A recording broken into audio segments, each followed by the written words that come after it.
We have told our international partners who are pushing us to sit with Raila Odinga. We have told church leaders who are telling us to sit with Raila Odinga that we are willing to sit with him, but not to discuss his forceful entry into government. We are telling our friends that we cannot violate the Constitution. Our Constitution has no provision for Raila Odinga to come into government through the back door. And we are telling our friend, our elder Raila Odinga, the only way to get into government is through the ballot. There's no other way.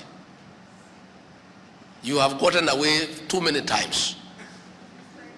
You brought violence, you destroyed property, you sowed fear.